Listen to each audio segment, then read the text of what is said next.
Afternoon Theatre. The First Mrs. Fraser by St. John Irvine. Adapted for radio by Cynthia Pugh. Mr. Fraser. Father? Would you like some tea, sir? Well, would you, Father? No, thanks. No tea for me. Thank you, sir. Well, I'm glad to see you, Ninian. Is your mother in? No, Father. She's out somewhere. How are you? Out? Where? Just out. She goes out quite a lot. Much more than she did when you and she... Yes. Well, will she be long, do you think? I hope not. She's generally into tea. Is there anything wrong, Father? Wrong? No. Why? You look fussed, and then coming here like this. Why shouldn't I come here? Your mother and I are good friends, no? Yes, I know you sometimes see each other, but I didn't know you dropped into tea like this. How's your wife? Eh? Oh, fine. Won't you sit down? Ah, thanks. Well, I hope your mother won't keep us waiting. Been down from Oxford long? No, not long. This is your last year, isn't it? Yes. Have you settled yet what you're going to do with yourself? Read for the bar. Oh, so you're going in for the law, are you? No, Father, literature. Many authors begin by failing at the bar, and I thought I might as well follow the usual custom. You've a frivolous mind, Ninian. You always had. Well, I owe a great deal to you. 4:20. Dear. I don't wish to pry into your private affairs, but does your wife know you come to see Mother? Certainly. Why not? Like this, dropping into tea. She doesn't know I'm here at this minute, if that's what you mean, but she knows that I see your mother. Doesn't she mind? Mind? No, why should she? Well, you used to be married to Mother. Now you're married to her. That seems to me to make a difference. Oh. I'm interested to hear that you always tell your wife when you come to see Mother. You used not to tell Mother when you went to see her. It occurs to me, Ninian, that you're trying to be funny. Well, I'm not amused. That's what Queen Victoria said. Is it? Well, I dare say she had good cause for it. I've come here to consult your mother. Consult her? Look here, you're not going to upset her, are you? Of course not. Because I can't allow that. You see, you're only my divorced father. All right, my boy, all right. I know how fond of her you are. You haven't much liking for me. There's no need to alarm yourself. I simply want her advice. But doesn't your wife... Don't keep on calling her my wife. Call her Elsie. You know perfectly well what her name is. Well, doesn't Elsie give you advice? Look here, Ninian. You'll have to know sooner or later, so you may as well know now. It's about Elsie I've come here. She wants to divorce me. Divorce you? Aye, she wants to marry some other buddy. Already? How long have you and she been married? Close on 5 years. She isn't as patient as Mother was. She lived with you for 20 years. Of course, Elsie's a lot younger than you are. 24, isn't she? Thereabouts. I know what you're thinking, Ninian. No fool like an old one, but my mind's young, isn't it? I'm sorry, Father, but I can't work myself up into a state about you. Who's asking you to? All I want you to do is clear out when your mother comes in. Oh, is that her, do you think? Yes, someone's with her. Oh, blast. Sounds like Philip Logan. Mother? Father's here. So Mabel told me. How are you, James? I'm fine, thanks, Janet. Hello, Uncle Philip. Hello, Ninian. How's Oxford? Same as it was when you were there. Oh, that's what my father said to his grandfather. James, how are you? Fine, thanks. I'll tell Mabel to bring in the tea. Philip's going into the country to catch fish. Yes, I shall just have time to swallow a mouthful of tea, and then I really must be off. Oh, well, then, as you're in a hurry, we won't try to detain you. Let's have tea at once, Janet. Huh? Why, James, you talk as if you were at home. Oh, I beg your pardon. Father wants to consult you, Mother. Oh? Well, I hope there's nothing wrong. I want to talk to you, Janet, to ask your advice. What James really wants is for me to clear out. Oh, nonsense, Philip. Don't you, James? Well, I won't pretend that you're the one person in the world, Philip, that I want to see at this moment. I'd be glad if you went. Don't be so uncouth, James. No, Janet, he wants to talk to you privately. And naturally, he doesn't want to have me listening. He was glad enough to have you listening when he wanted the divorce. I sometimes think that if it hadn't been for you, he would never have got it. Well, I'm not so very grateful for his assistance. Oh, James, how nice of you to say that. It makes you sound like the prodigal son. About the time when he had eaten of the husks that the swine do eat. There's no need to be offensive, Ninian. In any case, I ought to be running along, Janet. I've just got time to catch my train in comfort. Well, remember to send me some of the fish you catch. Of course. Goodbye, Ninian, my boy. Goodbye, Uncle, and good fishing. Thanks. Goodbye, James. Oh, goodbye. I'll come and see you out, Philip. Oh, splendid. I'll tell me, ring Mr. as soon as I get. Oh, thank you. I can't stand that fellow. Why the devil do you call him uncle? He's no relation. Because I like him. Well, you have peculiar taste, then. And I prefer him as an uncle rather than a parent. What do you mean, parent? I have a feeling that if I call him uncle loudly and often, I shall be spared the disagreeableness of calling him father. Good heavens. You don't mean to say your mother thinks of marrying him? He thinks of marrying her. I doubt if he thinks of anything else, except fishing. But she can't marry him. Why not? Well, I mean, she's... Oh, of course, I know she has a perfect right to marry anybody she likes. But you can't understand her wanting to. Not Philip, anyway. Do you know why I don't want her to marry him? No. Because I find a fatherless home very pleasant to live in. I've had one father, and I don't want another, thank you. You pup, you. Well, James, what can I do for you? Father's in another mess, Mother. Mess. Now, James, what have you been doing? It's not me this time, it's Elsie. Oh, she's in a mess, is she? How very sad. She wants a divorce. Already? That's what I said. Look here, Ninian, can't you clear out? Oh, come, Father, this affects me. It doesn't do a chap much good to have a father who's continually hopping in and out of the divorce court. I'm entitled to know what fresh trouble you're bringing upon me. Ninian, dear, please be quiet. All right, Mother, I'll be good. Now, tell me, James, all that's happened. She wants to marry that fellow, Lord Larne. The Marquis of Ballymena's son? Yes. Oh, but he's a half-wit. Huh? You overestimate his intelligence. Elsie fancies herself as a peeress. And do the Ballymenas fancy her as one? I should think they'd fancy anyone who fancied Larne. He's daft about her. He's 28 and he has some money of his own, so they can't stop him from marrying her when she's free. She says if I'll let her divorce me and will pay her adequate alimony, she'll be able to overrule his family. So this is the end of the romance. Now, what are you going to do, James? I want your advice, Janet. That's very flattering of you, but I can't advise you. You must decide this matter for yourself. I don't want a divorce. Oh, I see. You may remember that I didn't want a divorce either, but I had to have one. You must take a broad view of the matter, Father. I think you once told Mother that it was a crime to keep a couple in bondage when one of them wished to be free. If I have any more provocation from you, Ninian, I shall forget that I'm your father. But you did that some time ago. Oh. I really don't see how I can advise you, James. If she set her heart on a divorce, I suppose you'll just have to let her have one. But I tell you, I don't want to be divorced. Well, divorce her, then. She doesn't want to be a respondent. Awkward, isn't it? She says it's my duty to let her divorce me. Duty? Does she talk about her duty now? No, she talks about mine. It's my duty to let her divorce me because she's young and a woman and I'm old and a man. I suppose she appealed to your honor as a gentleman. Aye, she mentioned it. Strange how women, when they want to do something mean to men, begin by appealing to their honor as gentlemen. Does he always talk like this, Janet?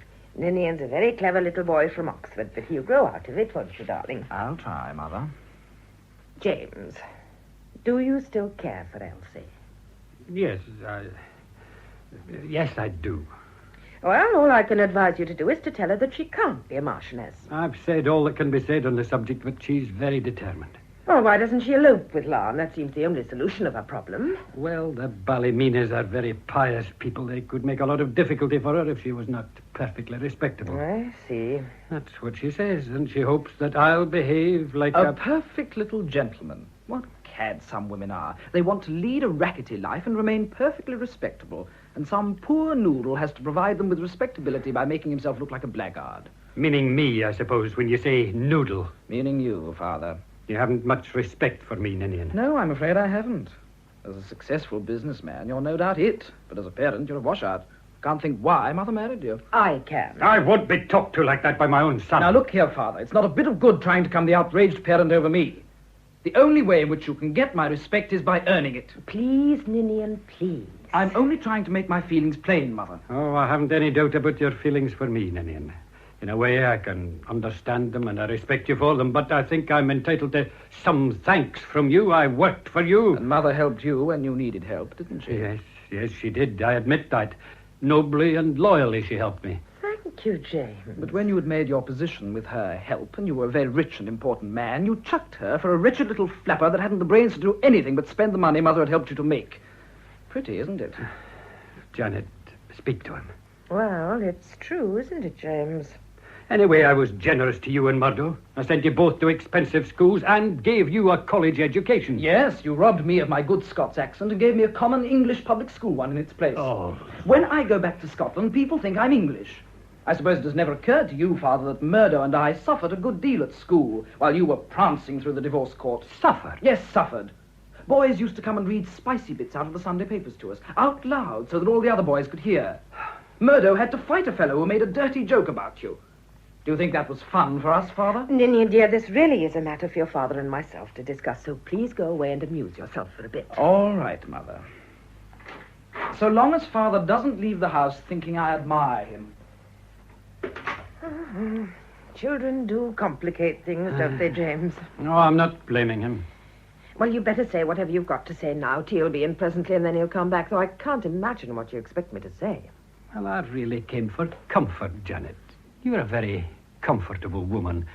I felt I had to tell you about it. Is Elsie in town? Yes, she's going down to the Falders' place in Hertfordshire tomorrow. There's to be a big charity ball at St. Albans. The Falders are taking their party. And aren't you going? Oh, I wasn't asked. What? The Falders are the sort of people who invite husbands without wives and wives without husbands. Oh. Terribly smart, damn them. Anybody would think they got a commission on divorce cases. Philip's going to Hertfordshire, somewhere near St. Albans. Janet, I don't think I like you being seen about with him so much. Oh, nonsense, James. Philip is my oldest friend. Well, I don't like him. He's too fond of you. Somebody must be fond of me. But tell me, why are you so anxious not to be divorced? I mean, do you want to keep Elsie, or are you objecting to being a respondent again? Of course, I don't want a divorce at all, but I don't want to be the respondent a second time. I see. Another suit with me in the wrong would do me a lot of harm. I know for a fact that I was taken off the honours list through the first one. Oh, James, should I have been a lady if I hadn't divorced you? Aye, I was to have had a baronetcy. Mind, I offered to pay a bit more, but they said I couldn't figure in the honours list and the divorce list in the same year. Lady Fraser. Does Elsie know there's no hope of a title for you? Oh, yes, I told her. Oh, Lady Larne sounds better than Lady Fraser. And then, James, the prospect of being the Marchioness of Ballymena. Aye, that tells with Elsie. She's quite open with me about it. She has no use whatever for Larne, but she wants his name. Listen, Janet, a second divorce would finish me with some very important people. If I let Elsie divorce me, I shall look like a libertine, divorced twice in 6 years. And people that are ready to overlook the first won't overlook the second. And if I divorce her, I'll look a bit ridiculous. An old man unable to hold his young wife. I'm in a fix. Now, listen, James, I want to understand this situation clearly. Would it upset you very much if you lost Elsie? No, I don't think so. After all, young women, well, sometimes they seem a bit foolish, always want to be in the mood. Well, then, tell Elsie that you won't let her divorce you, but you're quite willing to divorce her. Can you depend upon Larne to run away with her? Well, I don't know. I wouldn't wonder if he remembered the traditions of his rotten family just as he was getting into the boat train at Victoria. Well, I don't believe that Elsie will go on with the business when she realizes that you won't let her divorce you. Oh, thank you, Mabel. You'll have some tea, James? I'd rather have a whiskey and some water, if I may. Will you bring the whiskey, Mabel, please, and some water? And tell Mr. Ninian tea is ready. He's in his room. Yes, all right, madam. I wish you could have a talk with Elsie. I? Talk to Elsie? Aye, she'd listen to you. She has great respect for you, Janet. Does she? Well, she told me so. The rest of the remark wasn't complimentary to me. The whiskey, sir. Ah, thank you.